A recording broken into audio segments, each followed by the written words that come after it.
but you're off to a bad start, you know? Because you just blew the best thing you had going for you. You just blew the element of surprise. Surprised? This is The Italian Job, and this was also The Italian Job. We'll have you out of here in no time. Of course, I wouldn't want to get Matron into trouble. Not that way, anyway. She's big. And this is Ocean's 11. Hey, is Danny about? Yeah, he's waiting around the corner. Oh, that's terrific. It'll be nice working with proper villains again. Everybody down! Get it!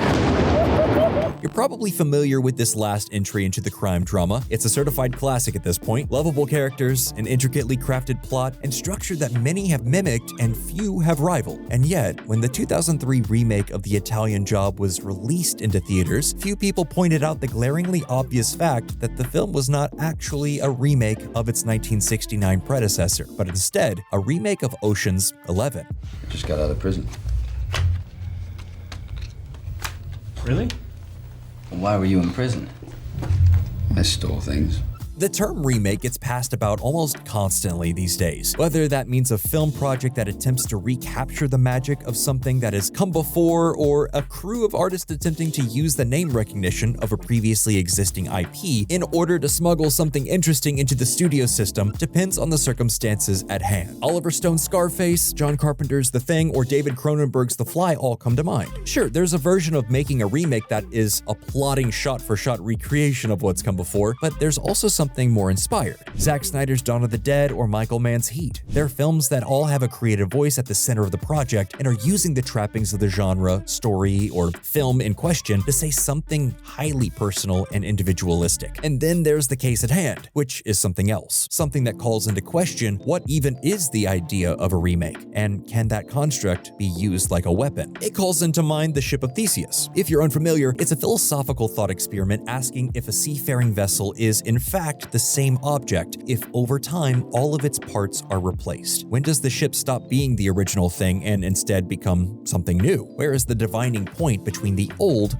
and the new? The remake of The Italian Job suffers from a similar paradox. Is it truly a remake of the 1969 Michael Caine vehicle? Or is it a callous play on coasting on the success of Ocean's 11? Or is it something more? 1969's The Italian Job is a slow, plotting crime caper where Michael Caine performs an elaborate heist of gold bullion using the, at the time, highly fashionable Mini Coopers as getaway vehicles. The 2003 Italian Job follows a ragtag group of criminals attempting to get revenge on a former member of their crew who double-crosses them and absconded with $30 million of gold bullion after a heist in Italy. Also, there's some sequences where people drive Mini Coopers through the LA metro tunnels. The similarities between the two films are slight at best. In fact, there's only one character that even shares the same name. Caine and Wahlberg each play Charlie Croker. While the broad strokes of the movie are the same, the 69 version of the story is much more about Michael Caine playing orchestra conductor. Sure, there's technically a team of people, but because it's so large an ensemble, approximately 20 characters, no one gets enough time to shine, and Caine ends up being the primary focal point of the film. Whereas the 2003 version is a full ensemble. Mos Def, Jason Statham, and Seth Green all have significant business to do, not to mention Charlize Theron, Donald Sutherland, and Edward Norton all get scenery-chewing moments. You'd think if you're going to mount an Italian Job remake, the movie would center around a criminal enterprise in Italy,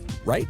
You'd be wrong. The opening sequence of this film is a fairly straightforward Italian heist tale. In fact, the story is so straight ahead that there's only one twist, that our team have set up a decoy and are secretly extracting gold from a safe that is stashed underwater. The rest of the movie takes place entirely in America. We follow our crew of characters as they attempt to re-steal their stolen loot from their former ally, now turned mustache-twirling villain. Everything about this movie is so incredibly on the nose. Ed Norton literally has an "I'm the bad guy" mustache, and he might as well be wearing a sign that says, "Don't trust me, I'm going to be revealed as the villain in 5 minutes." The movie is so blatantly trying to recapture the magic of Ocean's 11, it's almost impressive. Wahlberg's Charlie and Statham's handsome Rob are supposed to be the Danny and Rusty of this movie, and yet they don't have enough scenes together to make the relationship believable. Similarly, Theron and Wahlberg are supposed to be the Danny and Tess of this movie, and similarly, they don't have enough scenes to make anyone care about their supposed connection. The movie is trying desperately to be stylish, unique, and cool, but it's doing the exact things that Oceans did. Between the 60s influenced editing, jazzy soundtrack, and large ensemble cast, there should be something to like about this movie, but it really keeps the audience at arm's length for almost the entire runtime. The characters never amount to more than just stereotypes. The structure doesn't have enough twists, and Ed Norton's villain character is just so unmemorable. I literally couldn't tell you his last name. They just refer to him as Steve the whole movie. You know, the most threatening and dastardly name of all time. Steve. Calling the 2003 Italian Job a remake isn't fair. It's not. It's something else. It's like a bootleg version of a sequel of the Oceans franchise. Ironically, this used to happen all the time in the 70s and 80s. Movies like Terminator, Shocking Dark, Zombie 2, and The Bronx Warriors. Italian studios would take something popular in America, file the serial numbers off of it, and then release it with a budget low enough that they were certain they'd make money on it. The only difference between that business model and this is that the things they're ripping off is the inimitable style and creative mind of Steven Soderbergh. The 60s aesthetic, jazz, funky editing, and odd camera angles feel natural coming from him. With F. Gary Gray's workmanlike attempts at making those creative solutions work, the House of Cards begins to crumble and sway. And it really is too bad, because this idea of using an established film remake to rip off something that's more successful is actually a really interesting idea for how to chart a North Star on a creative project. Only catch being, you have to find an artist who's capable of bringing themselves to that role and filling out with something to say. The Oceans movies work because they're fun, engaging, and because Soderbergh is experimenting on multiple fronts with each outing. You know what F. Gary Gray is experimenting with? Different ways of cashing checks, and it reads that way from a mile away. No one involved in the Italian Job was taking it as anything other than just that, a job. They might not all be amazing, but each entry into the Oceans franchise is striving for something. It's apparent that Soderbergh is never quite satisfied with what he's reaching for. His reach always exceeds his grasp, so much so that he even made his own bootleg sequel of the Oceans movies in Logan Lucky. And you know what? Logan Lucky knocks the ball out of the park when compared to the Italian Job, and it shows in the bottom line. When it was released, the Italian Job made $170 million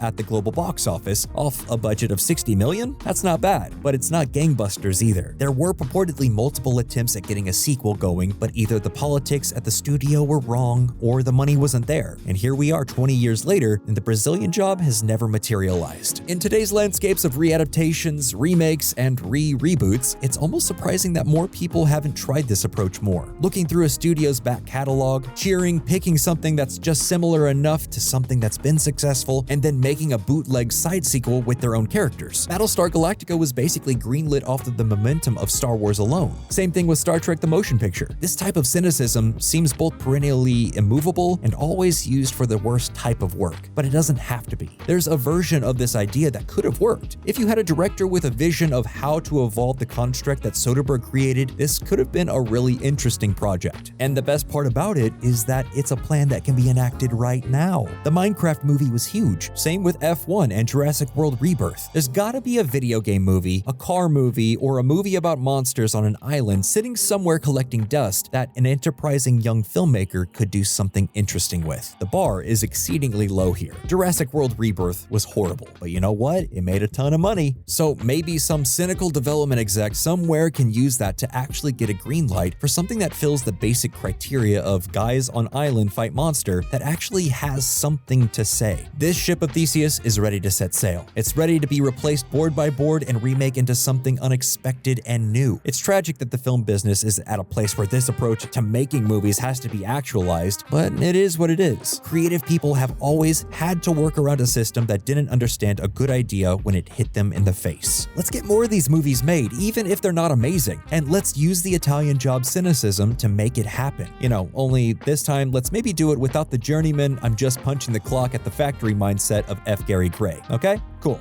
See you at the movies. And well, that's all we have for this episode of Nerdstalgic. What do you think? Is there a better way to make remakes and readaptations? Let us know in the comments below. And as always, please be sure to like, comment, and subscribe for more videos just like this.